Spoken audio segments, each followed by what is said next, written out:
राज्य सरकार तरफ ओडिया पक्ष पालन अवसर में आज गजपति जिला प्रशासन और जिला श्रम विभाग तरफ ओडिया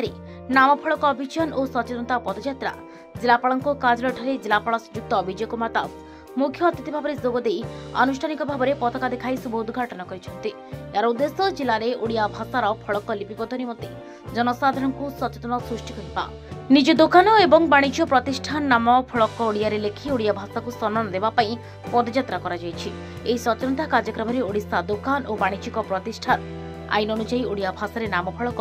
लेखा संबंध में विभिन्न फ्लाकार्ड पैम्फलेट बैनर इत्यादि धरी जिलापाल कार्यालय बाहरी महाराजा पैलेस पर्यंत शोभायात्रा कर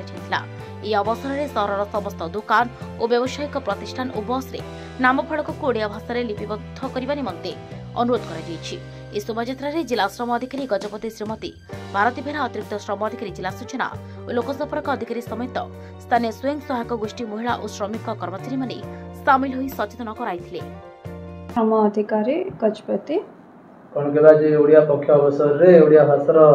नाम फलक पय कोन कोन कार्यक्रम होइतला आगो कोन कार्यक्रम जारी होइछ जेमेते कि हमर एबे ओडिया पक्ष चली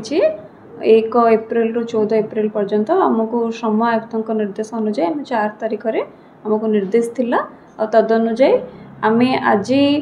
ओडिया नाम फलक अभियान और सचेतन पदयात्रा 2टी जगार आरंभ करिछु। पारलाखेमुंडी म्युनिसिपालिटी रे हमर जिला मान्यवर जिलापाल द्वारा एवं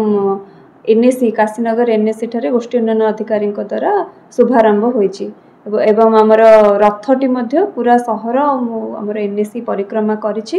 ता सहित जो माने पूर्वरु ओडिया को प्राधान्य देकी तांकर नाम फलक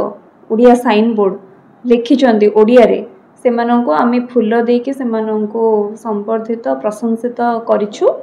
ए माने अन्य मानंको मध्य सचेतन करिवे बोली या सहित विभिन्न कंस्ट्रक्शन साइट रे निर्माण श्रमिक क्षेत्र रे कार्यरत श्रमिक मानंको मिठा दे आज शुभकामना जणाइछु। तेबे एभली किछि गुरुत्वपूर्ण खबर देखिबाकू चाहंती आम चैनल को लाइक सब्सक्राइब और शेयर करंतु।